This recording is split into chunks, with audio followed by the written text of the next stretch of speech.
चलो जी बेटा, अब नेक्स्ट टॉपिक स्टार्ट कर रहे हैं, इंश्योरेंस। मोस्ट इंपॉर्टेंट टॉपिक, ठीक है जी। चलो बहुत आराम से समझेंगे इसको। सबसे पहले मैं इंश्योरेंस की डेफिनेशन लिख देता हूं, मैंने चैप्टर 1 में समझा दी है वैसे।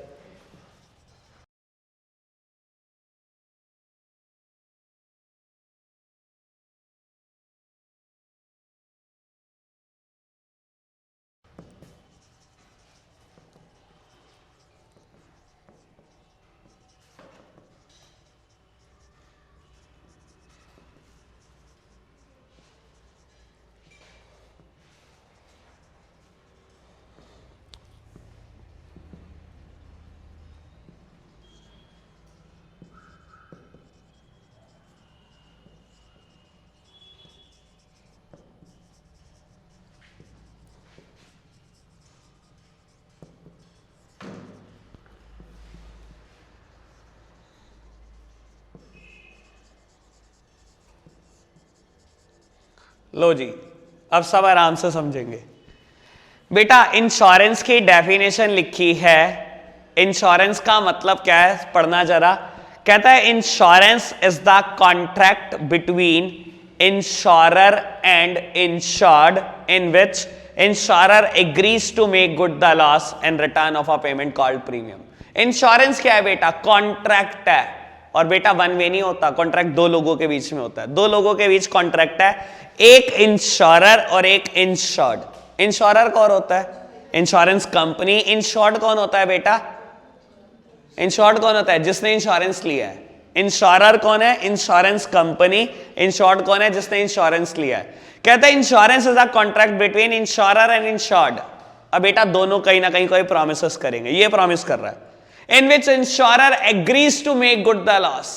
कहता है आपको नुकसान होगा, हम नुकसान की भरपाई कर देंगे। Make good the losses in return of a payment called premium. आपको बेटा बस प्रीमियम देता रहना रेगुलरली। दोनों ने एक दूसरे से प्रॉमिस करी। इंश्योरर कह रहा है आपको कोई नुकसान होगा, मैं भरपाई करके दूंगा नुकसान की, बस आप क्या करके दो बेटा, मेरे को प्रीमियम टाइम पर रेगुलरली पे करते रहो। वेरी गुड, समझ आई बात, आई। आपके कोर्स में 3 इंश्योरेंस है, लाइफ इंश्योरेंस, फायर इंश्योरेंस और मरीन इंश्योरेंस। अब स्मार्टली लिखने का तरीका समझ लो। लाइफ इंश्योरेंस की डेफिनेशन आई, डेफिनेशन यही लिखनी है, ऑल्दो गलत है भी बताऊंगा, ठीक है। फायर इंश्योरेंस क्या आई, कैसे लिखोगे, fire insurance is the contract between insurer and insured in which insurer agrees to make good the loss caused by fire in return of a payment called premium. Marine की आई तो marine insurance the contract between insurer and insured in which insurer agrees to make good the loss caused by marine in return of a payment called premium. Very good, सब समझ आ गया। Life insurance की आई, हाँ definition ये है, वैसे मुझे कभी कभी हंसी भी आती है।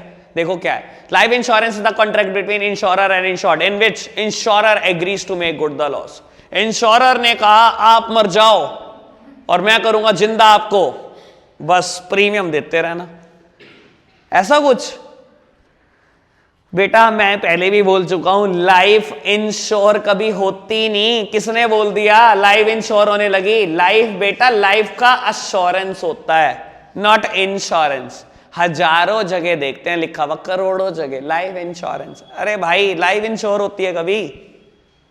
कोई जिंदा कर सकता है आपको दोबारा मरने के बाद? कोई नहीं कर सकता। इसलिए बोलते हैं बेटा लाइफ हमेशा एश्योर होती है, नॉट इंश्योर। अश्योर मतलब पैसे ही मिलेंगे बस मरने के बाद, जिंदा कोई नहीं करके देगा आपको। समझ आई बात? इतनी बात ओके है बेटा। आपके कोर्स में ना प्रिंसिपल ऑफ इंश्योरेंस है 7 प्रिंसिपल ऑफ इंश्योरेंस है। ये कराने मुझे बहुत अच्छे से, ऑल्दो हो सकता है पहले कभी करे हो, वैसे बता देता हूं। जिस भी स्कूल में आ चुका चैप्टर सब में आ चुका टॉपिक, 6 नंबर, इससे कम में नहीं आया होगा। मैं पहले बता रहा हूं, बिना देखे आप देख लेना अपना फेयरली पेपर खोल के, आपको याद नहीं होगा, ठीक है। प्रिंसिपल ऑफ इंश्योरेंस 7 हैं, बहुत अच्छे से पढ़ना है। सबसे पहले एटमोस्ट गुड फेथ, मतलब बेटा इन अ गुड फेथ इंश्योरर और इंश्योर्ड आपस में कोई भी बात छुपाएंगे नहीं रिलेटेड टू पॉलिसी। कोई भी मटेरियल फैक्ट नहीं छुपाना रिलेटेड टू पॉलिसी। अगर छुपाया आपने तो क्या, बेटा इंश्योरर बाद में इंश्योरेंस कंपनी पैसे देने से मना कर सकती है आपको। कोई भी मटेरियल फैक्ट ना छुपा लेना, जैसे कि बेटा A is suffering from heart disease, उसने ये बात इंश्योरर से छुपा ली और लाइफ इंश्योरेंस ले लिया। लेटर ऑन ए की डेथ होगी फ्रॉम हार्ट अटैक, बेटा डिनाई कर सकती है इंश्योरेंस कंपनी पैसे देने से, मना कर देगी, पक्का बोल रहा हूं। समझ में आई बात? एटमोस्ट गुड फेथ क्या कहता है? इन अ गुड फेथ ना तो इंश्योरर कोई मटेरियल फैक्ट छुपाएगा, ना ही इंश्योर्ड कोई मटेरियल फैक्ट छुपाएगा। अगर इंश्योर्ड ने कोई मटेरियल फैक्ट छुपा लिया तो क्या होगा? तो बेटा नहीं मिलने वाले इंश्योरेंस के पैसे, पक्का बोल रहा हूं आपको। एग्जाम्पल यही लिख देना, mister A is suffering from heart disease, और उसने ये बात इंश्योरेंस कंपनी से छुपाई। लेटर ऑन मिस्टर ए की हार्ट अटैक से ही डेथ हो गई, तो बेटा पक्का बोल रहा हूं पैसे नहीं देगी इंश्योरेंस कंपनी। बात okay? Second one is insurable interest, बड़े काम की बात। बेटा आप सिर्फ उन्हीं चीजों का इंश्योरेंस करा सकते हो जिनमें आपका इंटरेस्ट है। यानी कि अगर मैं बात करूं लाइफ इंश्योरेंस की, तो बेटा आप अपने ब्लड रिलेटिव का या अपने स्पाउस का ही इंश्योरेंस करा सकते हो। स्पाउस समझते हो? स्पाउस क्या होता है?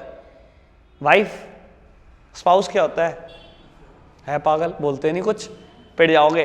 बताता हूं मैं, आधे से लोगों का आंसर होता है स्पाउस मतलब होता है वाइफ। अरे पागलो, हस्बैंड के लिए उसकी वाइफ और वाइफ के लिए उसका हस्बैंड स्पाउस है। हस्बैंड भी स्पाउस होता है। आप अपने ब्लड रिलेटिव का भी इंश्योरेंस करा सकते हो और स्पाउस का भी। अगर मैं लाइफ इंश्योरेंस की बात करूं, देखो एक बात सुनो, वो क्या कह रहा है प्रिंसिपल, कहता है इंश्योरेबल इंटरेस्ट, जिस चीज में इंटरेस्ट है आपका सिर्फ उसी का इंश्योरेंस कराना। यानी कि अगर मैं लाइफ इंश्योरेंस की बात करूं तो सिर्फ ब्लड रिलेटिव, सिर्फ स्पाउस का। वरना एक बात सोचो बेटा, अगर इंश्योरेंस एक स्पेक्यूलेशन होता तो क्या होता? हर वो बंदा जो आईसीयू पे लेट रहा है, हर एक का इंश्योरेंस करा दो आप, मरेगा आपको पैसे मिलेंगे। दुनिया को और क्या चाहिए? किसी के मरने से पैसे मिल जाए तो और क्या चाहिए? बेटा इंश्योरेंस कोई स्पेक्यूलेशन नहीं है, कोई सट्टा बाजारी का काम नहीं चल रहा। इंश्योरेंस सिर्फ आप उसी चीज का करा सकते हो जिसमें आपका इंटरेस्ट है। और अगर मैं फायर और मरीन की बात करूं तो बेटा अपनी प्रॉपर्टी, अपने एसेट, अपने घर का इंश्योरेंस करा सकते हो। पड़ोसी के घर का इंश्योरेंस कराएं, फायर इंश्योरेंस, रात को आग लगवा देंगे, पैसे ही मिलेंगे। बढ़िया नहीं है? इतनी बढ़िया पॉलिसी बताओ। पड़ोसी के घर का फायर इंश्योरेंस कराओ, रात तो रात आग लगा दो खुद ही, पैसे ही पैसे सुबह तक।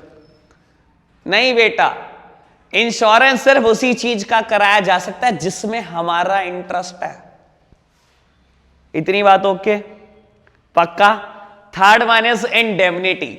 इंडेमनिटी मतलब बेटा एक से ना सबसे पहले एक लाइन लिखनी है, टीचर को समझाना है कि हमें बहुत अच्छे से आता है। इंडेमनिटी का मतलब क्या होता है? Insurance is not the contract of making profit.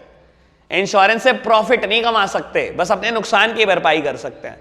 बेटा आपने इंश्योरेंस कराया अपने गुड्स का 4 लाख रुपए का, ठीक है, नुकसान हुआ 50,000 रुपए का, पैसे कितने मिलेंगे? 50,000 या 4 लाख?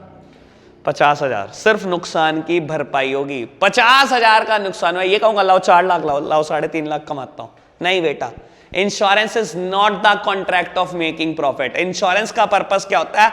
आपको उसी पोजीशन में लाके खड़ा कर देना जिसमें आप लॉस से पहले थे। लॉस से पहले गुड्स की वैल्यू मेरे मान लो 10 लाख रुपए थी, 4 लाख रुपए में सारे गुड्स इंश्योर हो गए, मैंने 4 लाख का प्रीमियम दिया। बहुत ज्यादा बोल रहा हूं, इतना नहीं होता, 4,000 रुपए होता है सिर्फ, ठीक है। मान लो 10 लाख रुपए के गुड्स थे, 4,000 का प्रीमियम दिया, सारे गुड्स इंश्योर हो गए, ठीक है। आग लग गई, ठीक है, नुकसान हो गया 50,000 रुपए का, मैं कहां पहुंच गया? 9.5 लाख पे पहुंच गया। इंश्योरेंस कंपनी कितने देगी? उतने ही देगी, उसी पोजीशन में लाके खड़ा कर देगी जिसमें लॉस से पहले थे। लॉस से पहले 10 लाख का मालिक था, लॉस के बाद 9.5 का, कितने मिल जाएंगे? उतने ही मिलेंगे कि वहां पहुंच जाऊं जहां लॉस से पहले था। Insurance is not the contract of making profit, पैसा नहीं बना सकते इससे। बात समझ आई? पक्का से 3 बातें okay. Fourth one is proximate cause. Proximate cause मतलब उसी एप्रोप्रिएट कॉस्ट से नुकसान होना चाहिए जिसके लिए इंश्योरेंस ले रखा था। बताता हूं बेटा, प्रिंसिपल का नाम लिखा क्या हुआ है? Proximate cause. वैसे बता देता हूं, इसको एक और लैंग्वेज में एक वर्ड बोला जाता है कॉजा प्रॉक्सिमा। कॉजा प्रॉक्सिमा भी बोलते हैं कुछ लोग इसको। मतलब क्या है बेटा, उसी चीज से नुकसान होना चाहिए जिसके लिए इंश्योरेंस ले रखा है। फायर इंश्योरेंस ले रखा है, आग लगेगी तभी पैसे मिलेंगे। बाढ़ से नुकसान हो गया, पैसे मिलेंगे? भूल जाओ। चोर चुरा कर ले गया, पैसे मिलेंगे? फायर इंश्योरेंस करा रखा है, कुछ नहीं मिलेगा।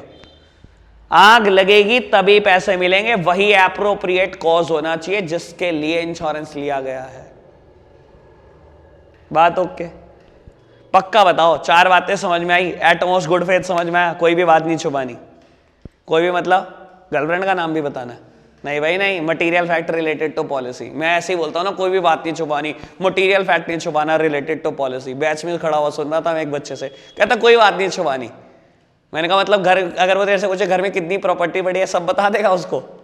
Material fact related to policy नहीं छुपाना, ठीक है जी। सेकेंड वन, इंश्योरेबल इंटरेस्ट, सिर्फ उन्हीं चीज का इंश्योरेंस जिसमें आपका इंटरेस्ट इन्वॉल्व है। Third one, indemnity, insurance is not the contract of making profit, पैसा ना कमाना, सिर्फ वही मिलेगा जो नुकसान हुआ है। फोर्थ वन, प्रॉक्सीमेट कॉज, इतनी बात ओके। फिफ्थ वन, सबरोगेशन, ये क्या बोलता है बेटा, एक बार आपको आपके इंश्योरेंस के पैसे मिल गए, then the property will vest to the insurance company. ये क्या मतलब हुआ बेटा? मैंने ना फायर इंश्योरेंस कराया अपनी बिजनेस एसेट्स का, ठीक है, एक मशीनरी का फायर इंश्योरेंस करा रखा है, ठीक है, जिसकी वैल्यू 10 लाख रुपए, कल ही खरीद के लाया। शॉर्ट सर्किट हो गया, बिजनेस में पूरी रात आग लगती रही, मशीनरी में भी आग लगी रही बेटा, मशीनरी ने काम करना बंद कर दिया। मैंने इंश्योरेंस लेके ले रखा था, मैं इंश्योरेंस कंपनी के पास गया, मैंने क्लेम मांगा, इंश्योरेंस कंपनी ने मुझे 10 लाख रुपए दे दिया, क्योंकि 10 लाख की मशीनरी थी, पूरा क्लेम मिल गया, ठीक है, मिल गया। अब मैंने कहा ठीक है, 10 लाख तो ये कमा ही लिया है, अब एक काम करते हैं, ये एसेट्स लोहे के भाव तो बिकी जाएगी मशीनरी, इसको बेचते हैं, 20,000 रुपये ये भी कमा लेते हैं। नहीं बेटा, again insurance is not the contract of making profit. एक बार आपको आपके इंश्योरेंस की वर्थ मिल गई, then this property will vest to the insurance company. इस प्रॉपर्टी का ओनर कौन है? अब इंश्योरेंस कंपनी। इंश्योरेंस कंपनी साथ ले जाएगी वो मशीन जली हुई आपको क्लेम देने के बाद। सबरोगेशन बोलते हैं, ठीक है जी। हाँ, आप समझ आ रहा है, आ रहा है। हाँ जी, सिक्स्थ वन इज मिटिगेशन। पहले कॉन्ट्रीब्यूशन है, लेकिन उससे पहले मिटिगेशन पढ़ा देता हूं। मिटिगेशन क्या होता है बेटा? आपने अपनी प्रॉपर्टी की केयर बिल्कुल वैसे ही करनी है जैसे इंश्योरेंस लेने से पहले करते थे। मतलब हर वो कोशिश करो लॉसेस को प्रिवेंट करने की। आपने बेटा अपने घर का इंश्योरेंस ले लिया, घर में आग लग गई और आप बाहर बैठ के हाथ सेकने लग गए। आपने कहा ठीक है, कल सुबह पैसे मिलेंगे, हाथ सेक लो, ठंड बहुत हो रही है। नहीं बेटा, आप अपनी प्रॉपर्टी की केयर बिल्कुल वैसे ही करेंगे जैसे इंश्योरेंस लेने से पहले करते थे। हर वो कोशिश करो लॉसेस को प्रिवेंट करने की। समझ आई बात? एक एग्जांपल दूं ऐसे इंश्योरेंस कंपनी का। इंश्योरेंस कंपनी वाले यार लोग बहुत खतरनाक होते हैं, कुछ भी कह के आपके पैसे नहीं देते, कुछ भी कह देंगे। मैंने बताया भी था बैच में, एक इंडियन क्रिकेटर की डेथ हुई थी ऑन द स्पॉट, पिच पर ही। केनिया में टूर्नामेंट खेलने गए थे, केनिया में, ठीक है। लेदर की बॉल लगी, सीधा सर्वर आकर लगी, ऑन द स्पॉट डेथ हो गई। आज तक उसके पेरेंट्स धक्के खा रहे इंश्योरेंस कंपनी से पैसे क्लेम मांगने के। वो कहते हैं हमने तो बोला था टर्म्स एंड कंडीशन अप्लाइड, और हमारी टर्म्स एंड कंडीशन है अगर इंडिया में डेथ होती तो देते पैसे, तो केनिया में हुई है। कुछ भी कह देंगे, पैसे नहीं दे रहे इन्होंने आपके, ठीक है। वैसे एक और बात भी बताता हूं, एक अमेरिका का इंसिडेंट है, एक फ्रॉड केस था, बताता हूं क्या हुआ। एक बहुत बड़ा घर था, बहुत बड़ा घर, और जो उसका ऑनर था उसने क्लेम किया कि मेरे घर में आग लग गई है, और उसने इंश्योरेंस क्लेम डाला, ठीक है। रियलिटी में जब इंश्योरेंस कंपनी के सर्वेयर वहां पर पहुंचे, उन्होंने देखा घर पूरे तरह से जलकर राख हो गया है, ठीक है, लेकिन किसी भी इंसान को, जो भी उसके घर में रहते थे, किसी को कुछ नहीं हुआ, ठीक है। और बहुत सारे, मतलब उनको कोई ऐसा प्रॉपर्टी के कोई कागजात नहीं मिले, कोई करेंसी जली हुई, उनको नहीं समझ में आएगी करेंसी भी जली है कोई, जबकि जलना चाहिए। अगर सब कुछ जल रहा है तो करेंसी भी जलनी चाहिए, सब कुछ होना चाहिए। इंश्योरेंस कंपनी वाले बहुत ज्यादा चुस्त, उन्होंने क्या करा, इसके उसी पर्सन के खिलाफ केस फाइल कर दिया कि 100% इसमें कोई घपला है, ये इंश्योरेंस क्लेम लेने के लिए आग लगाई गई है, जेन्युइनली आग लगी नहीं है। तो प्रूव कैसे करें कि जेन्युइनली आग नहीं लगी? तो उनको पता लगा वो जो पर्सन है उसको ना पेस मेकर लगा हुआ है हार्ट में पेस मेकर लगा हुआ है, जो आपकी क्या करता है बेटा, नर्व को थोड़ा स्टेबल रखता है और हार्ट बीट वगैरह ओके रखता है। ठीक है, उन्होंने कहा हम पेस मेकर का टेस्ट करना चाहते हैं। अगर आग लगी होगी, बंदा घबराया होगा, कहीं ना कहीं हार्ट बीट बढ़ी होगी इसकी। पेस मेकर का टेस्ट करते हैं। कोर्ट ने कहा ठीक है, ओके डन। ऑपरेशन हुआ, पेस मेकर निकाला गया, उसको दूसरा पेस मेकर लगाया गया, उस पेस मेकर का टेस्ट गया। जिस टाइम पर आग लगी थी उस टाइम पर कोई हार्ट बीट नहीं बढ़ी, वो नॉर्मल थी। प्रूव हो गया, जानबूझकर आग लगाई गई थी। ठीक है, वैसे ऐसे ऐसे केसेस का भी आप क्या करोगे, अभी तो बहुत छोटे बच्चे हो। मैंने कहा बता दूं आपको कि ऐसा कुछ भी होता है दीन दुनिया में। एक और बात बताता हूं, चलो एक्स्ट्रा टॉपिक छोड़कर। ठीक है, जो लास्ट प्रेसिडेंट थे अमेरिका के, मिस्टर ओबामा, ठीक है, उनको ना थ्रेट आए, कुछ थ्रेट आए, मेल्स आई, थ्रेटनिंग मेल्स आई कि जान ले लेंगे, ये कर देंगे, वो कर देंगे आपकी। तो FBI बहुत चुस्त है, जैसे यहाँ CBI है वहाँ FBI है, वहाँ वो बहुत चुस्त है। तो FBI ने क्या करा, पूरी कोशिश करी कि पता लगाया जाए मेल कहाँ से आई है, कौन से सिस्टम से आई है। और आपको पता है इलेक्ट्रॉनिक सिस्टम में बेटा रिस्क बहुत ज़्यादा है, थ्रेट बहुत ही खतरनाक से है। तो बेटा बहुत देर उन्होंने पता लगाने की कोशिश करी, बाद में पता लगा फ्रिज से मेल आई है, फ्रिज से। हाँ, फ्रिज से मेल कैसे आ सकती है बेटा? वहां सारे फ्रिज लगभग इलेक्ट्रॉनिक है। इलेक्ट्रॉनिक फ्रिज में क्या होता है बेटा, एक जार बना हुआ है, केस बना हुआ है, उन्होंने कमांड लगाई हुई है, अगर इस जार में मिल्क की क्वांटिटी 1 लीटर से कम रह जाए तो ऑटो डायरेक्शन चली जाती है वॉलमार्ट को कि 2 लीटर मिल्क और भेज दो। एक जार है जहां पर फ्रूट्स बड़े होते हैं कि अगर इतने केजी से कम फ्रूट रह जाएं तो 3-4 केजी फ्रूट भेज देना। सारी ट्रांजैक्शन वॉलमार्ट को जाती हैं, वो फ्रूट निकालते हैं, फ्रूट का वेट कम होता है, ऑटोमेटिक ट्रांजैक्शन चली आती है, फ्रूट आ जाते हैं घर पर। वहां इलेक्ट्रॉनिक सिस्टम है फ्रिज में।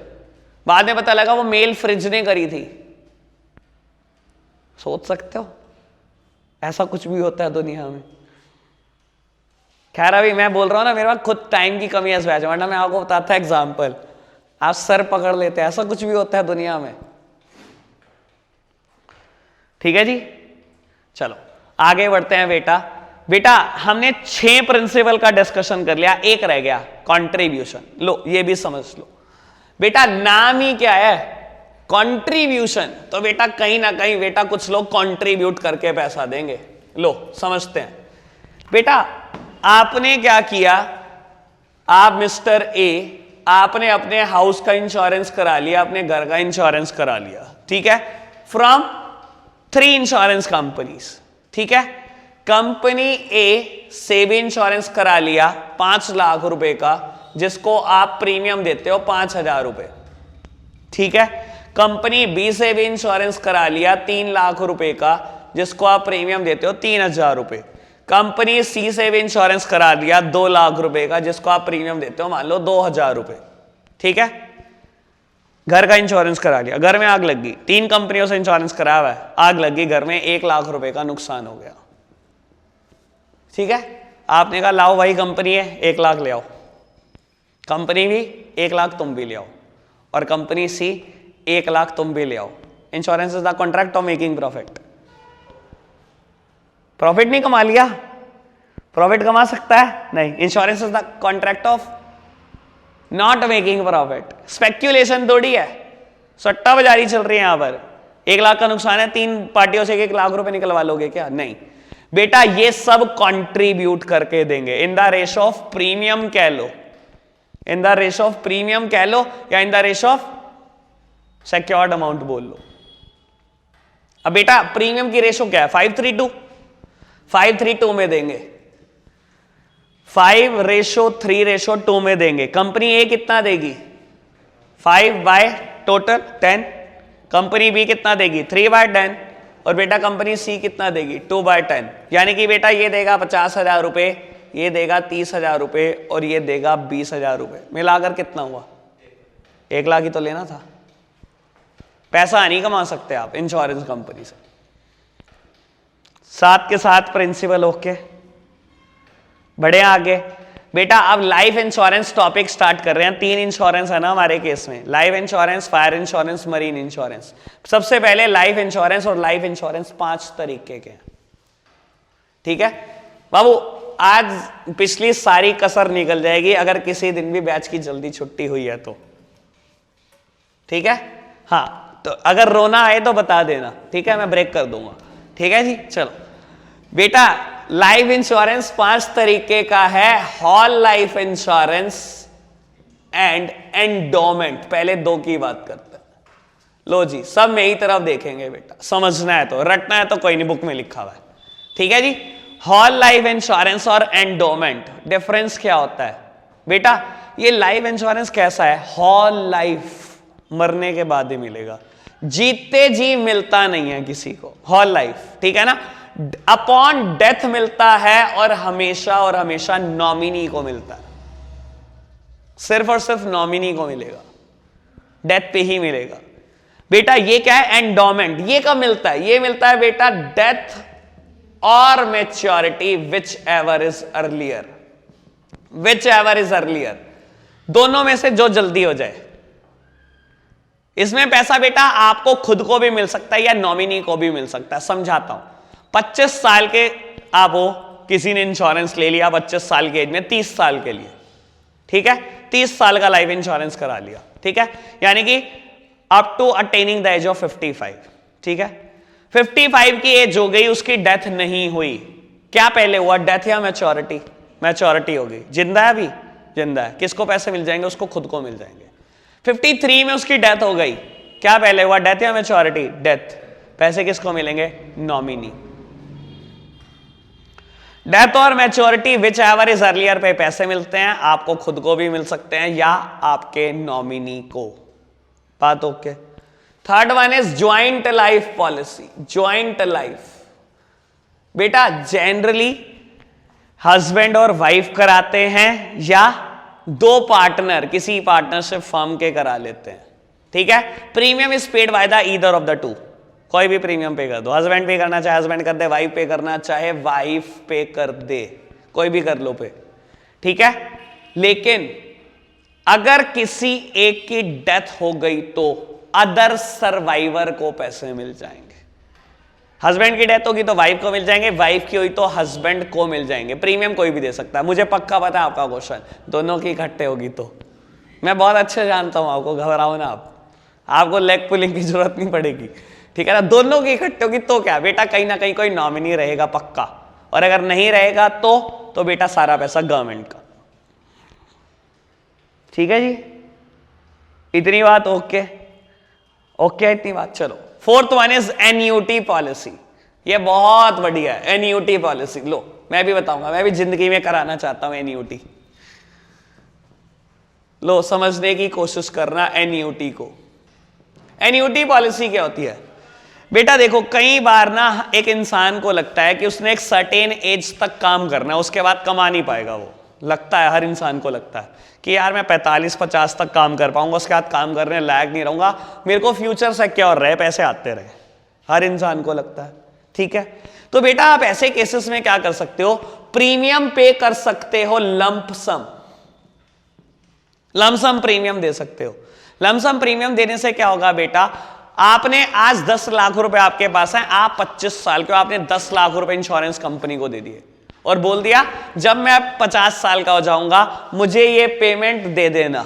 कैसे? With interest. भाई 25 साल में तो बहुत इंटरेस्ट हो जाता है, लगभग पैसे 4 गुना हो चुके होंगे, लगभग 10 लाख दिए 40 लाख हो चुके होंगे। आपने कहा मुझे ये पेमेंट, मैं अब तुम्हें लमसम पेमेंट कर रहा हूं, मुझे ये पेमेंट चाहिए। कैसे भी ले सकते हो पेमेंट, मंथली भी ले सकते हो, क्वार्टरली भी ले सकते हो, हाफ ईयरली भी ले सकते हो, और बेटा एनुअली भी ले सकते हो। जैसे आपका मन करे, जैसे आपकी इच्छा करे वैसे ले लो इंश्योरेंस कंपनी। आपने कहा मंथली देता रहियो 20,000 रुपए, मेरा खर्चा 20,000 रुपए, हर मंथ 20,000 रुपए आते रहेंगे बेटा। आपने कहा नहीं क्वार्टरली देता रहियो, मेरे को 1 लाख रुपए क्वार्टरली चाहिए, या बेटा हाफ ईयरली चाहिए मेरे को 2 लाख रुपए, या एनुअली देता रहियो 4-4 लाख रुपए। कैसे भी ले लो जैसे आपका मन करे। और बता देता हूं रास्ता एक नहीं है कि खाली लमसम दे सकते हैं, दे भी कैसे भी सकते हैं। आपके पास लमसम नहीं, आप क्वार्टरली भी दे सकते हो, हाफ ईयरली भी दे सकते हो, मंथली भी दे सकते हो और एनुअली भी दे सकते हो, जैसे आपको सहूलियत हो। देने के 5 रास्ते हैं, लेने के 4 रास्ते हैं। लिया नहीं लमसम जाता एनईओटी में। आप 25 साल का आपने 2-2 हजार में महीना देना शुरू कर दिया इंश्योरेंस कंपनी, आपका 50 साल तक दूंगा, जब तक 50 साल का नहीं होता। 50 साल के बाद मुझे मंथली तो वापस कर दियो या हाफ ईयरली वापस कर दियो। देने के 5 रास्ते हैं, लेने के 4 रास्ते हैं। समझ आई बात? मैंने काम करना है 35 तक। होती है यार इंसान की सोच। हाँ हाँ, तुड़वा सकते हैं, किसी भी लाइफ इंश्योरेंस को तुड़वाया जा सकता है। इसका डिस्कशन तब करूंगा जब लाइफ इंश्योरेंस, फायर और मरीन के डिफरेंस की बात करूंगा, ठीक है ना। वरना मेरे को ज्वाइंट लाइफ में भी एक बात पूछनी थी आपसे, लो पूछ देता हूं, आंसर वहीं कर दूंगा, ठीक है। हस्बैंड और वाइफ ने मिलकर इंश्योरेंस कराया, जब कराया वो हस्बैंड वाइफ थे, इंश्योरेंस था 20 साल का, 5 साल के बाद हस्बैंड और वाइफ का डाइवोर्स हो गया। अब क्या होगा इंश्योरेंस का? प्रॉब्लम है ना। प्रॉब्लम मैंने बता दी, सॉल्यूशन भी मैं ही बताऊंगा थोड़ी देर में, ठीक है जी। चलो, बात ओके, अभी तक की बात ओके। मैं तो बोल ही रहा हूं यार, मेरा एनालिसिस बहुत बहुत बड़े होते हैं चीजों पे, मैं छोटा एनालिसिस करा ही नहीं जाता यार मेरे से, रटवा कैसे दो, ठीक है ना। मेरे से रटवा नहीं सकता, मैं कुछ भी करा सकता हूं, ठीक है जी। And last one is children endowment policy. लो जी, ये भी बहुत बढ़िया है, चिल्ड्रन एंडोमेंट पॉलिसी। ये क्या चीज है? ये क्या चीज है चिल्ड्रन एंडोमेंट पॉलिसी? बेटा देखो, या तो चिल्ड्रन की फर्दर एजुकेशन के लिए या उनकी मैरिज के लिए कराया जाता है। वैसे बोल देता हूं बेटा, लिखा ऐसा कुछ बुक में नहीं, लेकिन जनरली बोल देता हूं, for the female child, female child के लिए जनरली कराया जाता है, ठीक है बाबू। पेरेंट प्रीमियम पे करते हैं, जो अगर पेरेंट प्रीमियम कर रहे हैं, मान लो 18 साल का इंश्योरेंस है या 21 साल का इंश्योरेंस है, ये होगा हायर स्टडीज के लिए, ये मिलेगा मैरिज के लिए, ऑब्वियसली बात है। 18 और 21 है, ठीक है। प्रीमियम पे कर रहा है पेरेंट, अगर इस बीच पेरेंट की डेथ हो जाए तो बेटा कोई प्रीमियम पे नहीं करना, प्रीमियम खत्म और अमाउंट मिलेगी आपको upon attaining the age of 18। Upon attaining the age of 18 पैसा मिलेंगे, 18 या 21 जो भी होगा, ठीक है। बात समझ में आई? ओके, बात वैसे बता देता हूं, एक स्कीम है बेटा, सुकन्या स्कीम। सुकन्या स्कीम मोदी जी ने चलाई थी, ये भी फीमेल चाइल्ड के लिए। लो बताता हूं इसके बारे में कुछ, आपको बहुत सुनकर अच्छा लगेगा। ये चिल्ड्रन एंडोमेंट स्कीम है। ये क्या है बेटा, अगर किसी के घर फीमेल चाइल्ड का बोर्न होता है, सुकन्या कन्या, ठीक है, फीमेल चाइल्ड का बोर्न होता है, आप कम से कम 1000 रुपए महीना से ये स्टार्ट कर सकते हो। 1000 रुपए महीना दिया, 14 साल तक देना है। साल का कितना दिया? 12,000। 14 साल का कितना दिया? 1,68,000 रुपए। 7 ईयर्स होल्ड करना है, 7 ईयर कुछ नहीं करना। 21 की होगी गुड़िया, अब मिलेंगे बेटा 6 लाख रुपए वापस। पे कितने की है? 168। वापसी कितने आए? 6 लाख रुपए, ठीक है जी। समझ आए सारे लाइफ इंश्योरेंस? हाँ, आप बड़े एक्सपर्ट हो चुके हो, ठीक है। फायर इंश्योरेंस का कोई टाइप नहीं है, फायर इंश्योरेंस अपने आप में एक ही है, फायर इंश्योरेंस। मरीन 3 तरीके के, आप मरीन का डिस्कशन कर लेते हैं, फिर इनका डिफरेंस। जब ये डिफरेंस खत्म हो जाएगा तब होगा ब्रेक, उसके बाद चैप्टर बचेगा 1 घंटे का। जान निकल चुकी है, बस अब तो शरीर बैठा हुआ है। हाँ ठीक है बेटा, मरीन इंश्योरेंस, मरीन 3 तरीके का है बेटा, शिप और हल, cargo and freight. Very good. अब सिया और कशिश दोनों बुक बंद करके बताएंगे सारी हेडिंग। हाँ जी, शिप और हल, कार्गो और फ्रेट इंश्योरेंस, ठीक है बेटा। मरीन के केस में 3 चीजों के इंश्योरेंस रहते हैं। शिप, यार मेरे को बहुत गुस्सा आता है यार ये वर्ड सुनकर, शिप का इंश्योरेंस। यार बेटा इसको शिप नहीं बोलते, सही वर्ड होता है वेसल।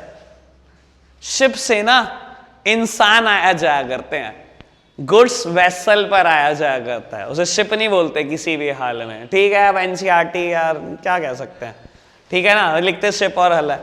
बाबू एक बात सुनो, देखो यूएस से वेसल चला और इंडिया वेसल ने पहुंचना है। चलो जी, आपको पता है वेसल्स की कीमतें कितनी रहती हैं? कई करोड़। बेटा अगर ये गलती से भी रास्ते में डूब जाए तो समझ लेना इंश्योरेंस कंपनी का भी, सॉरी शिपिंग लाइन का भी नाश हो जाएगा। इसलिए बेटा कोई रिस्क नहीं ले सकते वो, ठीक है। शिपिंग लाइन क्या करती है? मरीन रूट में हमेशा इंश्योरेंस कराती है अपने वेसल का, हमेशा। उन्होंने बेटा यहां से वेसल चलाया, सबसे पहले इसको इंश्योर कराया, और बेटा वो एक इंश्योरेंस लेती, वो दो इंश्योरेंस लेती हैं। अपने वेसल को तो इंश्योर कराया ही कराया, एज वेल एज बेटा फ्रेट को भी इंश्योर कराया। फ्रेट क्या होती है? किराया भाड़ा। किराया भाड़ा, इनको किराया ही तो मिलना है यूएसए से इंडिया ले जाने का गुड्स का, नहीं मिलेगा किराया। फ्रेट नहीं पे करोगे? करोगे यार, बताते नहीं, न्यूट्रल से आदमी हो, पे करोगे ना, पक्का है ना। अगर मैं आपसे बोलता हूं goods does not reach to the destination, रास्ते में ही डूब जाए, तो दो नुकसान नहीं हो गए? एक तो वेसल खत्म हो गया, एक फ्रेट भी नहीं मिलेगी। या आप नहीं, आप बहुत दया मानो, आप कहोगे नहीं नहीं पहले फ्रेट ले लो, आपने हमारे गुड्स भी डुबो दिए, लो लो लो फ्रेट ले लो, कोई नहीं, अपने किराया तो ले ही लो। ऐसे फ्रेट दोगे क्या? नहीं दोगे। तो बेटा शिपिंग लाइन दो इंश्योरेंस कराती है, एक अपने वेसल का कराएगी, एज वेल एज बेटा अपनी फ्रेट के लिए भी कराएगी, ठीक है। कार्गो, कार्गो का इंश्योरेंस होता है। कार्गो क्या होती है? हर वो गुड्स जो वेसल पे आ रहा है उसको बोलते हैं कार्गो, गुड्स को बोलते हैं कार्गो। पता है कार्गो जीन्स पहना करते थे कभी हम, बहुत सारी पॉकेट वाली, पता नहीं आपको याद है कि नहीं, आप बहुत छोटे बच्चे होंगे, ठीक है। कार्गो मतलब क्या होता है बेटा? गुड्स का इंश्योरेंस, वो गुड्स जो वेसल पर आ रहे हैं। ये कौन कराता होगा? ये बेटा रिस्पेक्टिव पर्सन कराते होंगे जिनके भी गुड्स आ रहे होंगे वेसल पे। मान लो बेटा आपका एक कंटेनर आ रहा है, अब ये थोड़ी सबके लिए आप इंश्योरेंस कराओगे, आप अपने एक कंटेनर का कराओगे। किसी का हाफ कंटेनर आ रहा है और किसी का हाफ कंटेनर आ रहा है, वो अपने अपने गुड्स के लिए कराएंगे। कार्गो का इंश्योरेंस पर्सन कराते हैं जिनको वो गुड्स बिलोंग करते हैं। तो मरीन के केस में तीन चीजों का इंश्योरेंस रहता है, वेसल का ही रहता है, उसके पड़े हुए उसके ऊपर रखे हुए गुड्स का रहता है, और बेटा उसकी फ्रेट का रहता है। बात ओके? अभी लेते हैं 2 मिनट का ब्रेक, फिर डिफरेंस समझेंगे। चलो बेटा, लाइफ इंश्योरेंस, फायर इंश्योरेंस और मरीन इंश्योरेंस का डिफरेंस पढ़ने जा रहे हैं। बेटा हमें शायद कुछ 9 बेसिस पे डिफरेंस दिया गया है, हम 6 बेसिस पे पढ़ेंगे, पर बहुत अच्छे से पढ़ेंगे। पेपर में मैक्सिमम 6 मार्क का क्वेश्चन आ सकता है। मुझे पता है किस किस पॉइंट को वो केस स्टडी के लिए टच कर सकता है, वो मैं 6 में ही कवर करूंगा, ठीक है जी। सबसे पहला बेसिस सब्जेक्ट मैटर, और आप इजीली कर सकते हो। लाइफ इंश्योरेंस में लिखा हुआ है the subject matter of insurance is human life. Fire में लिखा है the subject matter is any physical property और एसेट्स, और मरीन में लिखा हुआ है the subject matter is ship, cargo और फ्रेट। क्या अभी तक सब बात ओके है? हाँ, पहला डिफरेंस हो गया, सांस आ रही है, सांस डबल हो गई बेटा, ठीक है। 6th बेसिस पे डिफरेंस पढ़ रहे हैं, बेसिस का नाम है लॉस मेजरमेंट। बेटा लाइफ इंश्योरेंस में लिखा है लॉस इज नॉट मेजरेबल। बेटा ह्यूमन लाइफ की वैल्यू लगाई जा सकती है क्या? लगाई जा सकती है। बेटा लाइफ इंश्योरेंस के केस में लॉस मेजर नहीं कर पाओगे। फायर और मरीन में लॉस मेजर हो सकता है बेटा। वेसल 300 करोड़ का होगा, इससे ज्यादा तो नहीं होगा, 500 करोड़ का होगा, 1000 करोड़ का होगा, वैल्यू तो लगाई जा सकती है, चाहे करोड़ों में हो। ह्यूमन लाइफ की वैल्यू तो नहीं लगाई जा सकती बेटा। फायर और मरीन में लॉस मेजरेबल है, लाइफ में बेटा लॉस कभी मेजर नहीं हो सकता। 2 बेसिस पे डिफरेंस हो गया, ठीक है। बस बेटा छुट्टी से 4 डिफरेंस दूर हैं हम। हाँ जी, duration, 4th basis duration. Life insurance policy usually exceed a year and is taken for a longer period ranging from 5 to 30 year or for whole life. बेटा लाइफ इंश्योरेंस में टाइम पीरियड बहुत ज्यादा है, जनरली 5 साल से ज्यादा के लिए और 30 साल तक के लिए ली जाती है, और कई बार होल लाइफ तक के लिए भी। पढ़ाया आपने मेरे से एक टाइप, होल लाइफ, मरने के बाद ही मिलते हैं, वैसे नहीं पढ़ा क्या? पढ़ा। Fire insurance, fire insurance policy usually does not exceed a year. 1 साल से ज्यादा के लिए नहीं होती। अपने एक्टिवा का इंश्योरेंस कराया है, कितने टाइम का होता है?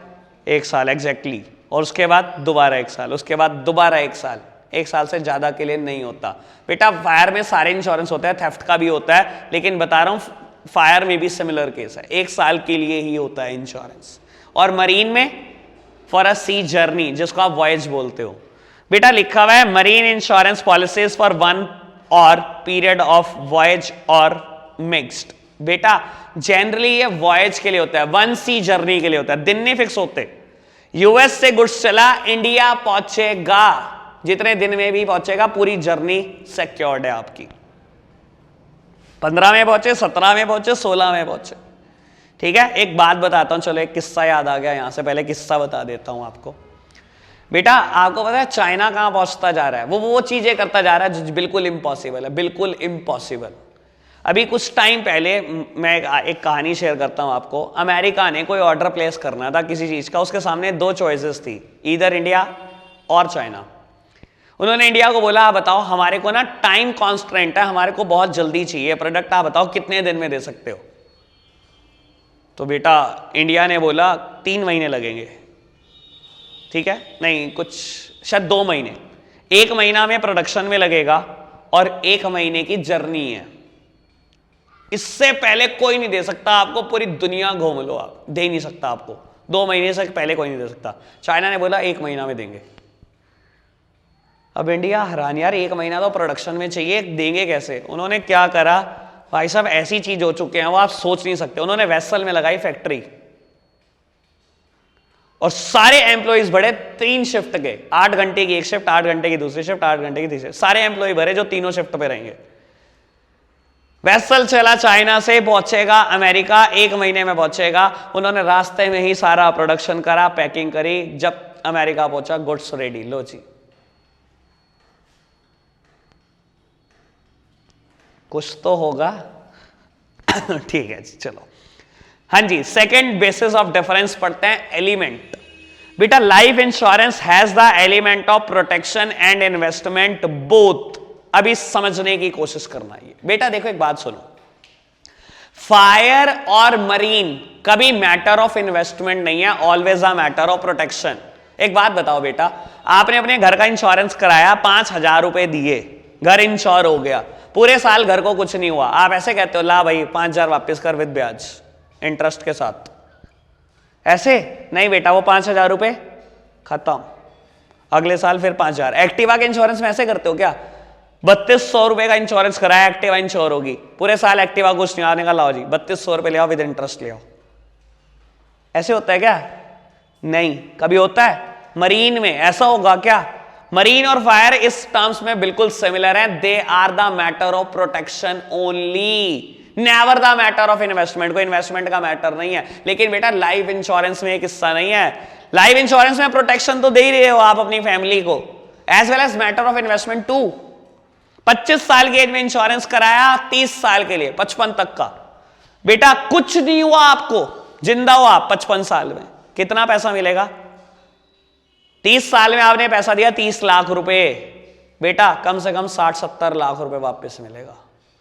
It is the matter of investment also, खाली आपको प्रोटेक्शन नहीं दे रहा, ब्याज के साथ रिटर्न आने वाली है, रिटर्न भी आएगी अच्छी खासी।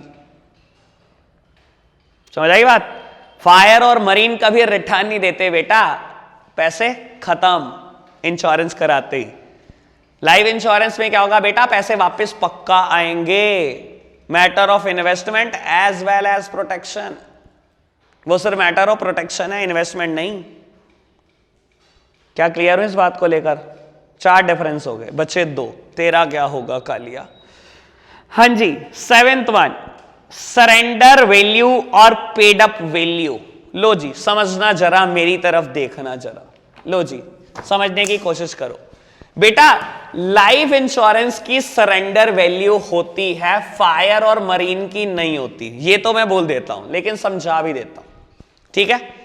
आज 1 अप्रैल 2019 है, ठीक है, आपने अपने घर का इंश्योरेंस लिया और 10,000 रुपए मान लो प्रीमियम पे करा, ठीक है, पूरे साल के लिए घर इंश्योर है 31 मार्च 2020 तक, ठीक है।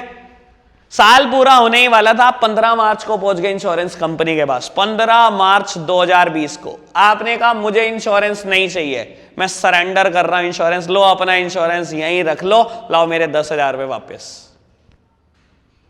कर देगा?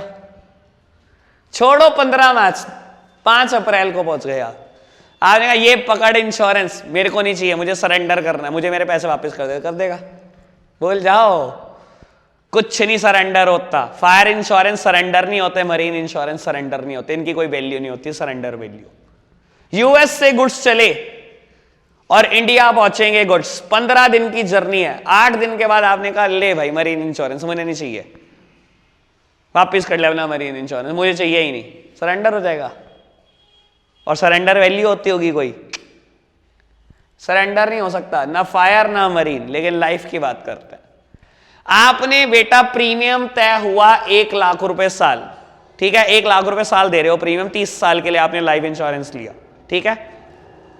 10 साल में आपने 10 लाख रुपए दे दिए, ठीक है बेटा। लाइफ इंश्योरेंस की सरेंडर वैल्यू होती है। आप पहुंच गए 10 साल के बाद, आपने कहा मेरे को ना तोड़वानी है पॉलिसी, मैं नहीं कंटिन्यू करना चाहता, 20 साल अभी और है, मैं नहीं दे पाऊंगा पैसे, मेरा काम ठीक नहीं है। बेटा वो ये पॉलिसी को कैंसिल कर देंगे, यहीं सरेंडर कर देंगे और आपको कुछ ना कुछ अमाउंट जरूर दे देंगे। देखो एक बात सुनो, आपने उनको इनकन्वीनियंस दी है कि नहीं दी? पैसा कब 30 साल तक देना था, उन्होंने तो यही सोचा ना आप 30 साल के बाद आओगे, आप कब आ गए? 10 साल के बाद। बेटा इनकन्वीनियंस आपने दिया, इनकन्वीनियंस कॉस्ट आपको बियर करनी पड़ेगी। पूरे 10 लाख मिलेंगे? नहीं मिलेंगे, कुछ कम। मान लो उन्होंने आपको 8 लाख रुपए दे दिए, पर बेटा life insurance has the surrender value. Life insurance surrender भी होते हैं, उनकी कोई सरेंडर वैल्यू भी होती है। फायर और मरीन इंश्योरेंस सरेंडर ना ही होते हैं, ना ही कोई सरेंडर वैल्यू होती है। 5 डिफरेंस खत्म हो गए। मैंने कैसे बोल दिया आधा घंटा लग जाएगा, इसी अकेले में लग जाएंगे 25 मिनट। चलो जी, अब तो जान निकालने का टाइम आया तुम्हारी, ऐसे कैसे छोड़ दूँ आपको। लो पढ़ो बेटा, 3rd वन, और मार्क कर लेना, मोस्ट इंपॉर्टेंट, पेपर में केस स्टडी आने वाली है। अगर अभी तक नहीं आई तो फाइनल पेपर में केस स्टडी आ चुकी है, लिखी जा चुकी है, बस सॉल्व करना बाकी है, पक्का बोल रहा हूं, ठीक है जी। लो पेन ही नहीं लाए, अरे हम तो टॉपर हैं, हमें पेन की क्या जरूरत। चलो इंश्योरेबल इंटरेस्ट। इंश्योरेबल इंटरेस्ट का मतलब पता है ना बेटा? इंश्योरेबल इंटरेस्ट क्या होता है? हम सिर्फ उन्हीं चीजों का इंश्योरेंस करा सकते हैं जिसमें हमारा इंटरेस्ट है। याद आई बात? As far as life insurance is concerned, अपने ब्लड रिलेटिव का और स्पाउस का इंश्योरेंस करा पाओगे। याद आई बात? और फायर और मरीन में सिर्फ अपनी प्रॉपर्टी का, अपने एसेट्स का, अपने व्हीकल का, अपने घर का, अपनी दुकान का, दुकान में पड़े गुड्स का, और ब्ला ब्ला ब्ला ब्ला ब्ला। ठीक है, ओके बात। चलो लाइफ इंश्योरेंस में बढ़ते हैं, क्या लिखा गया है। लो बेटा, इतना छोटा मैटर लिखने को किसने कहा था इसको? Insurable interest must be present at the time of effecting the policy but need not be necessary at the time when the claim falls due. ये क्या कह रहा है भाई? सुनो जी, अब बड़े काम की बात बोल रहा हूं, यहां से केस स्टडी आएगी, मैं 1000% श्योर। ठीक है, क्या कह रहा है? कहता है लाइफ इंश्योरेंस के केस में आपको इंश्योरेबल इंटरेस्ट पता है कब देखना है? At the time of effecting the policy but need not be necessary when the claim falls due. मतलब देखो सुनो, आज 1 अप्रैल 2019 है, एक हस्बैंड वाइफ इंश्योरेंस कराने जा रहे हैं। हस्बैंड ने अपनी वाइफ के नाम पर इंश्योरेंस लिया। क्या बेटा आज वो उसकी वाइफ है? क्या आज इंश्योरेबल इंटरेस्ट प्रेजेंट है? बेटा आपको इंश्योरेबल इंटरेस्ट कब देखना है? At the time of effecting the policy. जब पॉलिसी स्टार्ट हो रही है तब तो है ना इंश्योरेबल इंटरेस्ट है। 20 साल का इंश्योरेंस है, 5 साल के बाद इन दोनों का डाइवोर्स हो गया, लेकिन हस्बैंड ने ना अपनी एक्स वाइफ का कभी प्रीमियम देने से मना नहीं करा, प्रीमियम पे करता रहा। और बेटा बीच में 15 साल के बाद जाकर उसकी वाइफ की डेथ होगी, एक्स वाइफ की डेथ होगी, क्या उसको पैसे मिल जाएंगे? 100% मिल जाएंगे। लिखा गया है, पढ़ते क्यों नहीं? इंश्योरेबल इंटरेस्ट कब देखना है? At the time of effecting the policy and need not be necessary when the claim falls due. जब क्लेम ड्यू हो रहा है ना तब नहीं देखना इंश्योरेबल इंटरेस्ट। कब देखना है insurable interest? At the time of effecting the policy. और वैसे कमाल की बात बताऊं, हाफेरली से पहले का चैप्टर है। आप शक्ल ऐसे देख रहे हो, 12 बज गए हो शक्ल पे, कुछ पता ही नहीं था हमें। पढ़ाते थोड़ी है, टाइम पास कर रहे हैं वो भी। उनको अपनी सैलरी से मतलब है, आपको स्कूल ना जाने से। गलती से चले भी गए तो उन्होंने फिर भी नहीं कौन सा पढ़ा लेना है। ठीक है जी, बात समझ में आई ना? लाइफ इंश्योरेंस में इंश्योरेबल इंटरेस्ट कब देखोगे? At the time of effecting the policy. जब क्लेम ड्यू हो रहा है तब मत देखना। फायर में कब देखोगे? दोनों टाइम, दोनों टाइम। सुन लो, इधर देखो मेरी तरफ, ठीक है बाबू। एक शॉप है मिस्टर ए के नाम, उसने शॉप का फायर इंश्योरेंस कराया 1 साल के लिए, मान लो 1 अप्रैल 2019 को 5,000 रुपए देकर, ठीक है, ओके बात। उसने 1 साल का इंश्योरेंस होता है फायर इंश्योरेंस, अभी हम ड्यूरेशन बढ़ चुके हैं। 6 महीने के बाद 30 सितंबर को 2019 को दुकान बेच दी मिस्टर बी को, ठीक है। और मिस्टर बी को उसने कहा ये बड़ा शॉप का इंश्योरेंस जो मैंने कराया था रख लो, आप पेपर रख लो। पेपर रख लिया उनने, ठीक है। 3 दिन के बाद आग लग गई। मिस्टर ए कहता है मुझे क्लेम दे दो, मेरे नाम पर है इंश्योरेंस, मुझे क्लेम चाहिए। क्या वो क्लेम कर सकता है पैसे? नहीं। क्यों नहीं? बेटा इंश्योरेबल इंटरेस्ट फायर के केस में दोनों टाइम देखना है। At the time of effecting the policy क्या मिस्टर ए की प्रॉपर्टी है, क्या उसका इंटरेस्ट प्रेजेंट है। लेकिन when the claim falls due 30 October को, क्या वो मिस्टर ए की प्रॉपर्टी है? यार सोचकर बोलो, मिस्टर ए की प्रॉपर्टी, क्या उसका इंश्योरेबल इंटरेस्ट था क्लेम के टाइम पर? नहीं। जब आग लगी क्या उसका इंश्योरेबल इंटरेस्ट था? नहीं। ये तो बेटा स्पेक्यूलेशन नहीं हो गया? दूसरे की प्रॉपर्टी का आपने इंश्योरेंस करा रखा और पैसे मांग रहे हो, नहीं मिलेंगे। फायर में दोनों टाइम चाहिए, at the time of effecting the policy and when the claim falls due, दोनों टाइम आपका इंश्योरेबल इंटरेस्ट चाहिए। समझ आई क्या नहीं आई? ये यार ये बात बता दो, देखो समझ आई क्या नहीं आई ना? मानते हो ना? बक्काई मरीन 20 मिनट अकेले पे। लो मैं आपको डराता रहता हूं, आप खुश होते रहते हो, ठीक है। लो खुश मत हो बेटा, आज मैं पक्का 20 मिनट लगाने वाला हूं। किसी ने पढ़ा इंटरनेशनल बिजनेस बहुत अच्छे से, आप तीनों ने पढ़ रखा है, मेरे से पढ़ रखा है, ठीक है। आप तीनों छोड़ दो। लो अब बहुत मजा आने वाला, चार बैठे। लो जी अब देखते हैं बेटा, इन चारों में से कोई भी नहीं बोलेगा, बिल्कुल चुप रहना बेटा, जवान पे अपनी लगाम, ठीक है। नए बच्चों को सीखने दो, ठीक है। यूएस से इंडिया गुड्स आना है बेटा, मरीन रूट है, ठीक है। आपने भी तो पढ़ रखा है, मानस में 5 ने पढ़ रखा है, वेरी गुड, ठीक है। अब बोलियो मत, ठीक है। यूएस से गुड्स आना है इंडिया, ठीक है। इंडिया का पर्सन है मिस्टर आई इंपोर्टर, ये मिस्टर ई एक्सपोर्टर। कितने प्यारे प्यारे नाम, mister E, mister I. Babu mister I ने क्या करा, इसके गुड्स देखे ऑनलाइन, सैंपल सैंपल मंगाए व्हाट्सएप पे, इसको बहुत पसंद आए। इसने कहा मिस्टर ई आप यूएसए से गुड्स भेजो, जैसे ही गुड्स यहां पहुंचते हैं इंडिया, मैं आपकी पेमेंट कराता हूं। मिस्टर ई कह रहा क्या पागलों वाली बात कर रहा है, ऐसे थोड़ी होता है। एक काम करो, मेरा बैंक अकाउंट नंबर लो, आप मेरे बैंक अकाउंट में पैसे डालो, जैसे ही पैसे मेरे अकाउंट में आएंगे मैं यहां से गुड्स चला दूंगा। आई कह रहा है क्या बात कर रहे हो, ऐसे थोड़ी होता है। मैंने यहां से पैसे डाले नहीं और क्या होगा, आपने गुड्स वहां से भेजने नहीं, मैं कहां क्लेम करने आऊंगा यूएस से, कहां ढूंढूंगा आपको? ऐसे नहीं हो सकता, मुझे ट्रस्ट नहीं आपके ऊपर।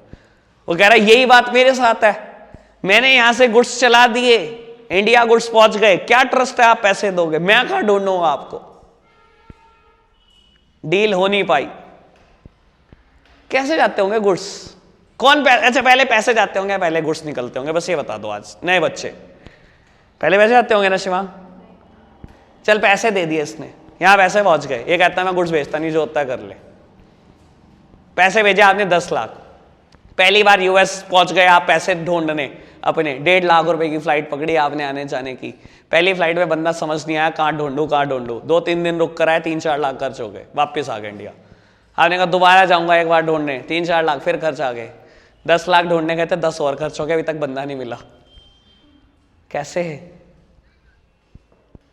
कैसे? पहले गुड्स चला दें, नहीं चलाएं, पहले वैसे चला दे, नहीं चलाएं। इंटरनेशनल बिजनेस चैप्टर आपके कोर्स में आपने पढ़ लिया है, स्कूल में कोर्स खत्म है, कुछ नहीं पता, सब मोह माया है, पढ़ाइयां तो मोह माया रह गई हैं बस।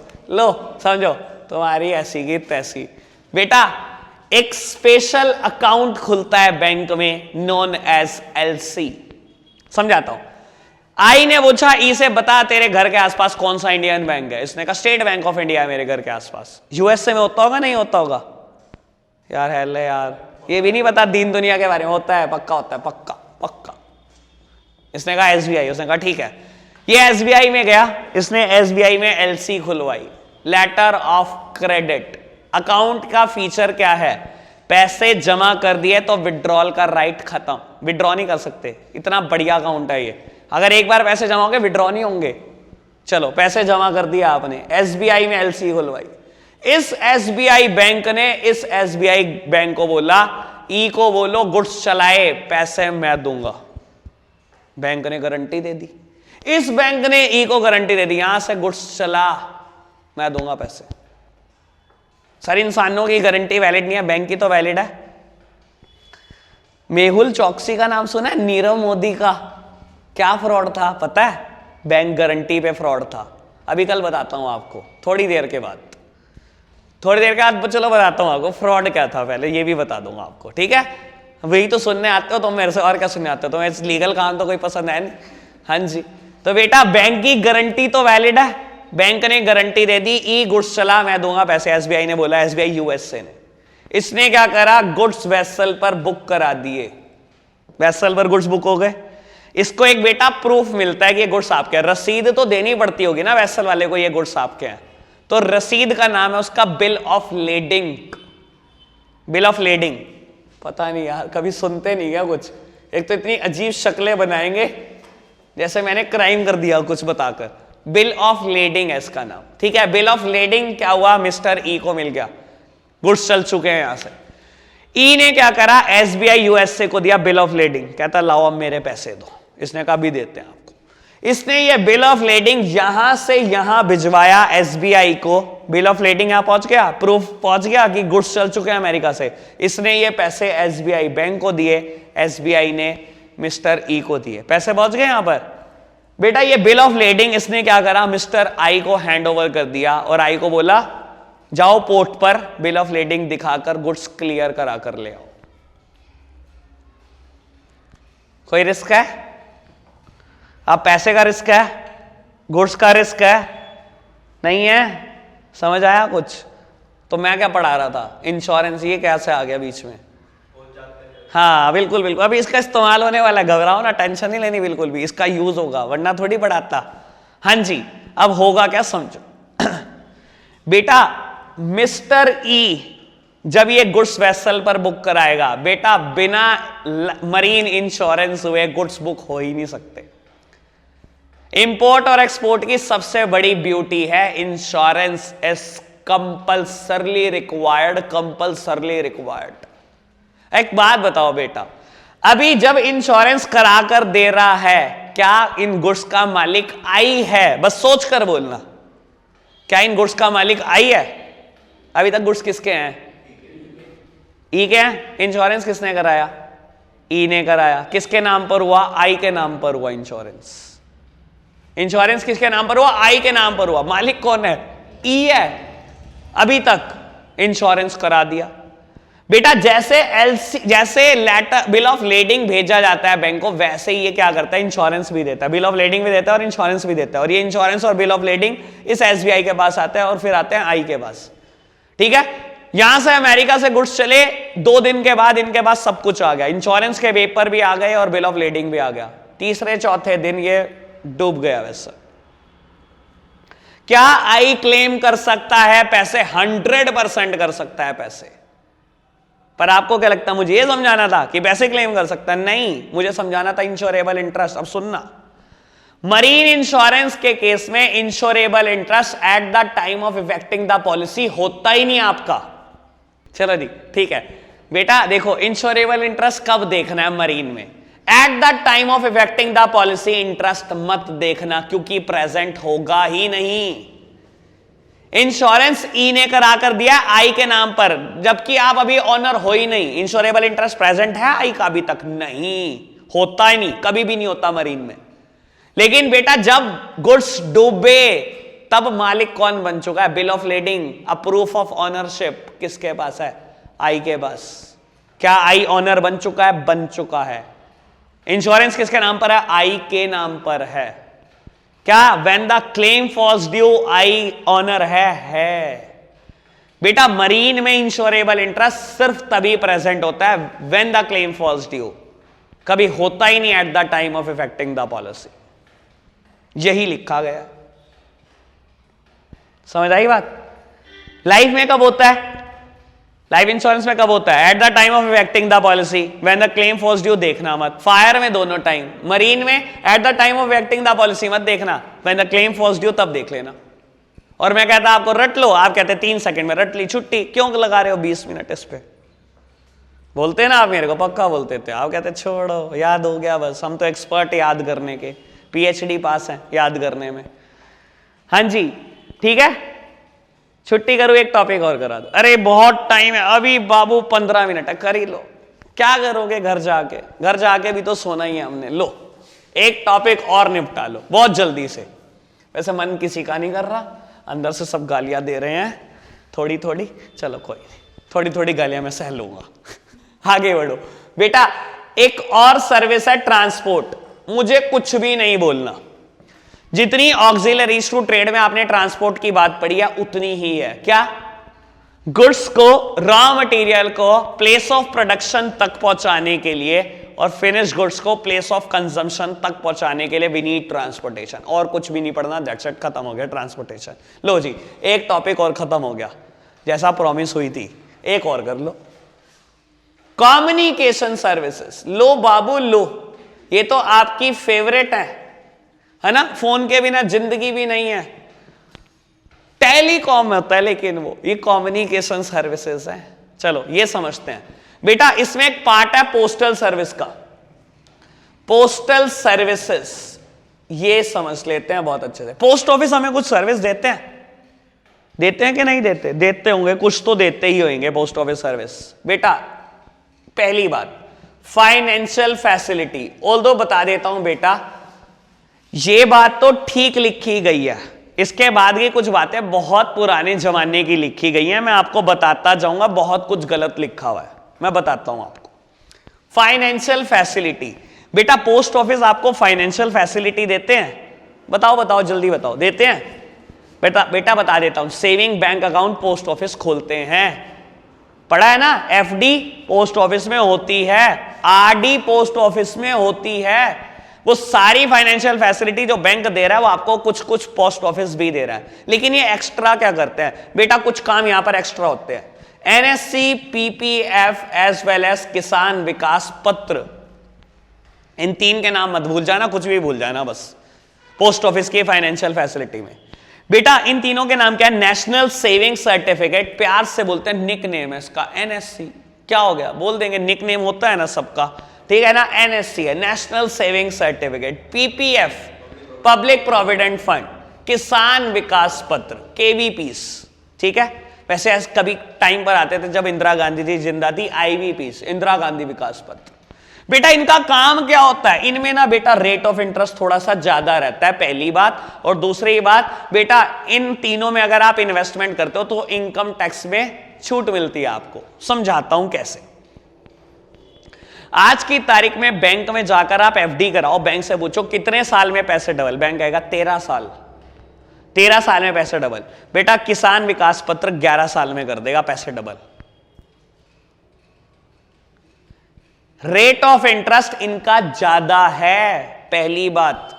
दूसरी बात बेटा, अगर आपने NSC या PPF या किसान विकास पत्र में 1 साल में 1 लाख रुपए कंट्रीब्यूट करे, मान लो, ठीक है? इनकम टैक्स में क्या है बेटा? स्लैब है, 2.5 लाख रुपए तक आपके ऊपर कोई टैक्स नहीं है।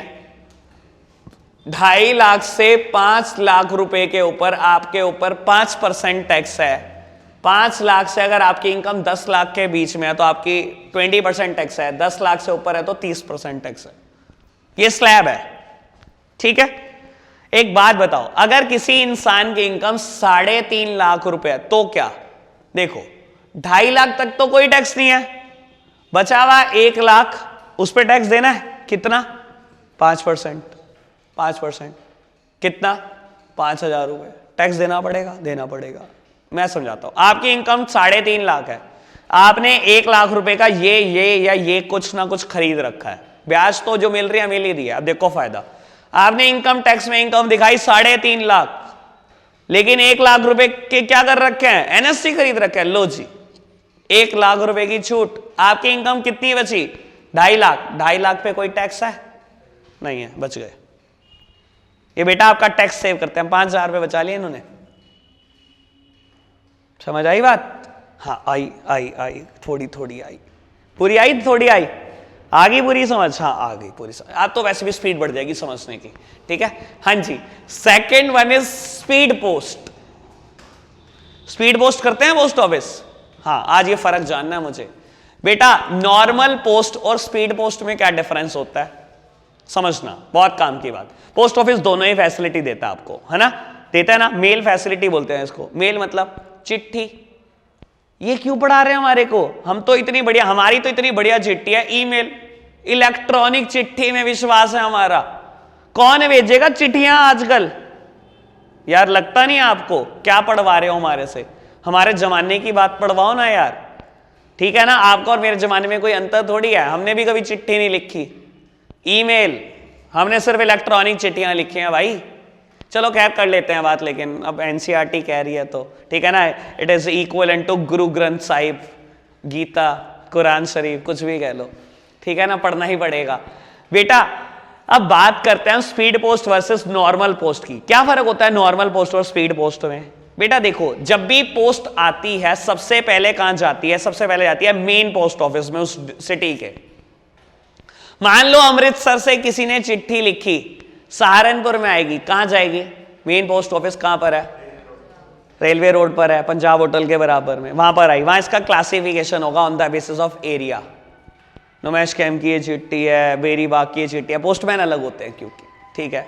मान लो ये नॉर्मल पोस्ट थी, क्या होगा नॉर्मल पोस्ट में, पोस्टमैन को बहुत सारी चिट्ठियां मिली, आधी उसने फाड़ी, आग लगाई, होगी डिलीवर, पहुंच गई घर तक, पहुंच गई लोगों के।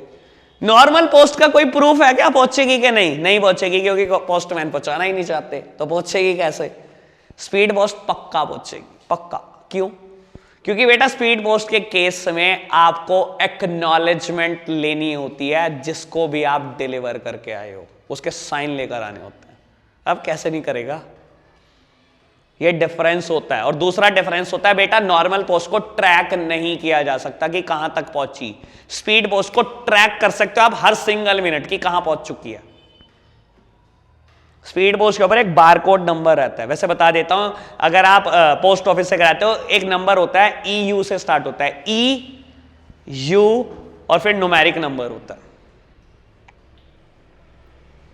ट्रैक कर सकते हो कहां पहुंची, ये फर्क होता है।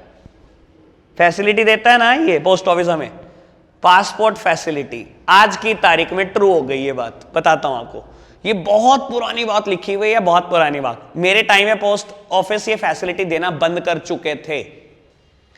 हमें कहां जाना पड़ता था, गाजियाबाद ही जाते थे हम, PS के गाजियाबाद में रहते थे, पासपोर्ट सेवा केंद्र गाजियाबाद में इंक्वायरी देना चाहते थे। अब दोबारा पोस्ट ऑफिस ने काम शुरू कर दिया, बताओ, बुक ऑटोमेटिकली ठीक हो रही है, पिछले कुछ साल गलत रही फिर दोबारा ठीक हो गई, उन्होंने कभी डिलीट ही नहीं करा। पासपोर्ट फैसिलिटी देते हैं क्या आज की तारीख में, पोस्ट ऑफिस जाते हो ना, इंक्वायरी देकर आते हो ना मेन पोस्ट ऑफिस में, सहारनपुर में फैसिलिटी स्टार्ट होगी कि नहीं होगी, पासपोर्ट बनवाना है, मेन डॉक्यूमेंट कहां वेरीफाई कराओगे, पोस्ट ऑफिस में, पक्का। International money transfer, international money transfer करता है क्या पोस्ट ऑफिस, मेरे हिसाब से तो नहीं करता होगा, करता है, मेन पोस्ट ऑफिस करता है बेटा। वेस्टर्न यूनियन मनी ट्रांसफर के साथ इनका टाई अप है, देखो आपकी फैमिली रहती है US में, पैसे पहुंचाने हैं, यहां से बैठे बैठे पहुंचा दो, उनको बोलो वहां के किसी पोस्ट ऑफिस में जाए, या वेस्टर्न यूनियन मनी ट्रांसफर के, वेस्टर्न यूनियन के किसी ऑफिस में खड़े रहे, आप यहां पर पोस्ट ऑफिस जाओ, यहां पर कैश पैसे दो, वहां पर उसको फॉरेन करेंसी में मिल जाएंगे। इंटरनेशनल मनी ट्रांसफर, ठीक है जी, बात समझ में आई? एक और लिखा हुआ है इन्होंने, मैं नहीं बिल्कुल भी पढ़ाऊंगा गलत बात को। इन्होंने लिखा हुआ है बीएसएनएल पोस्टपेड कनेक्शन के बिल और भारतीय एयरटेल के पोस्टपेड कनेक्शन के बिल जमा करता है पोस्ट ऑफिस। ओ भाई, आज की तारीख में उनके अपने स्टोर हैं, उनको किसी की जरूरत नहीं है, ठीक है ना। एयरटेल के अपने स्टोर नहीं होंगे? होंगे, वहीं होता होगा जमा बिल। ये कहां करता है पोस्ट ऑफिस अब जमा? ये बहुत बहुत पुरानी बातें लिखी गई है, ये नहीं मैं पढ़ा सकता गलत बात। एक और बात लिखी है, ग्रीटिंग पोस्ट भेजते हैं हम। और भाई हम GIF भेजते हैं आज की तारीख में व्हाट्सएप पे। हाँ, क्या बातें कर रहे हो आप, ग्रीटिंग पोस्ट, ठीक है। ये तो हमने कभी देखा नहीं जिंदगी में, ग्रीटिंग कैसा होता है। तुमने तो देखा ही नहीं होगा, मैंने तो देखा भी होगा। देखा है ग्रीटिंग ग्रूटिंग? कौन, ये कौन से जमाने की बात चल रही है? 19वीं सदी की। हाँ जी, इतनी बात ओके। अभी बात खत्म नहीं हुई, लेकिन छुट्टी नहीं हुई अभी आपकी, ठीक है। छुट्टी की उम्मीद, अरे अभी बहुत टाइम, 5 मिनट है बाबू, 5 मिनट में तो मैं जान निकाल दूंगा आपकी। चलो बढ़ो आगे। बेटा पोस्टल सर्विसेज में टेलीकॉम सर्विसेज हैं। हाँ, ये बहुत बढ़िया है, बहुत इंपॉर्टेंट। करें स्टार्ट? चलो जी बेटा, अब ये एक टेलीकॉम सर्विसेज आपके कोर्स में ये पढ़ रहे हैं, 5 तरीके की है। इसमें से बहुत सारी बातें मैं नहीं बताऊंगा और बहुत सारी आपको पता है। सेल्यूलर मोबाइल सर्विसेज और फिक्स लाइन सर्विसेज। बताओ जी, सेल्यूलर मोबाइल सर्विसेज कह रहे हैं मोबाइल फोन के बारे में बताओ। बाबू मैं बताऊं आपको मोबाइल फोन कह रहे हैं? सूरज को दीपक कौन दिखाएगा बेटा? आप सूरज। आपको मैं समझाऊं मोबाइल फोन क्या होता है? आप मुझे समझा दोगे उल्टा, ये नहीं मैं बिल्कुल पढ़ाऊंगा। फिक्स लाइन सर्विसेज, इसके बारे में थोड़ी सी बात करूंगा। लैंडलाइन फोन आपने देखे हैं? आपके जमाने में देखे हैं? कुछ शॉर्टकमिंग होगी तभी तो मोबाइल आए ना बेटा। लेकिन एक बात बताओ बेटा, क्या मोबाइल इंडस्ट्री ने पूरी तरीके से खत्म कर दिया क्या फिक्स लाइन को? बस ये बता दो, पूरी तरीके से खत्म हुई लैंडलाइन? बेटा आज भी ऑफिसेस में लैंडलाइन का यूज ज्यादा है एज कंपेयर टू मोबाइल। और आपको पता है, अच्छा फास्ट कौन से ज्यादा होते हैं, मोबाइल या लैंडलाइन? लैंडलाइन ज्यादा फास्ट होते हैं। आप सोच भी नहीं सकते ये बात, मुझे पक्का पता है। आपको लग नहीं रहा होगा, मैं प्रूव कर दूं। आप कस्टमर केयर पे कॉल मिलाते हो, किसी कस्टमर केयर पे, वो आपको क्या बोलते हैं? सर जहां पर ये आपने कॉल मिलाई है हम इन चीज से डील नहीं करते, 2 मिनट रुक जाइए, मैं अपने दूसरे डिपार्टमेंट में आपकी कॉल ट्रांसफर कर रही हूं। वो 2 प्रेस करती है, 2 नंबर पे बैठा हुए बंदे के पास कॉल ट्रांसफर हो जाता है, 1 मिनट में आपकी बात स्टार्ट हो जाती है। मोबाइल फोन दे सकता था ऐसी सर्विस? दे नहीं सकता था, जो मर्जी कर ले। समझ आई बात? फिक्स लाइन सर्विसेज आज भी पूरी तरीके से इलेमिनेट नहीं हो पाई हैं। समझ आई बात? चलो खैर, जितना समझाना था उतना समझ में आ गया हमारे को। Third one is cable services and fifth one is DTH services. DTH मतलब direct to home cable services. Den is a cable service. Tata Sky, Airtel, Videocon is a DTH, direct to home services. फर्क क्या होता है? क्या दोनों के case में आपको सेट टॉप बॉक्स चाहिए कि नहीं? बस ये बताओ, सेट टॉप बॉक्स दोनों में चाहिए? एंटीना DTH में चाहिए क्या? यार क्या बात कर रहे हो, DTH में एंटीना नहीं चाहिए? चाहिए। केबल में आपकी छत पे लगा होता है? नहीं लगा होता है ना। फर्क समझने की कोशिश करना बेटा। बारिश आने पर क्या बंद हो जाता है, DTH या केबल सर्विस? DTH।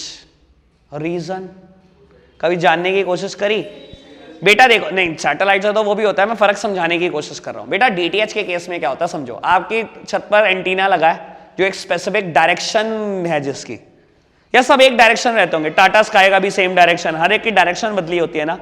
वो डिपेंड करता है कि बेटा सैटेलाइट कहां पर है स्पेस में, वो वहां से सिग्नल ले रहा होता है। बारिश आने पर सिग्नल लॉस्ट होते ही होते हैं, नहीं चलते DTH सर्विसेज। केबल सर्विसेज चल रही होती हैं, क्यों? क्योंकि बेटा वो कंट्रोल रूम से चलती हैं, वहां आपका एंटीना नहीं है। आपका एंटीना है, एक ऑपरेटर का एक एंटीना है, वो कंट्रोल रूम से ऑपरेट होती हैं। जो जहां पर मैं मोस्ट प्रोबेबली मैं जानता हूं डेन का शायद दिल्ली है। समझ आई बात? ये डिफरेंस होता है हल्का सा केबल सर्विस और DTH में। टेक्नोलॉजी लगभग एक जैसी है, ठीक है जी।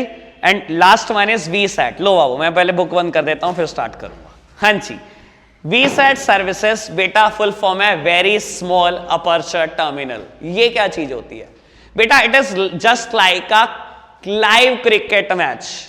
नागपुर मैच खेला जा रहा है, इंदौर मैच खेला जा रहा है और आप घर पर बैठे हुए आराम से देख रहे हो लाइव। बिल्कुल वैसे ही बेटा वीसैट टेक्नोलॉजी होती है। वीसैट क्या होता है? Very small aperture terminal. बेटा इस केस में क्या होता है बताता हूं, सीए की फील्ड में बड़ी पॉपुलर है आज की तारीख में चीज, सैटेलाइट कोचिंग। कभी सुना है? दिल्ली में टीचर पढ़ा रहा है, वीसैट टेक्नोलॉजी के थ्रू हम सहारनपुर में एक सेंटर पे बैठे हुए, उन्होंने एक बहुत बड़ी स्क्रीन लगाई हुई है, हम लाइव पढ़ रहे हैं।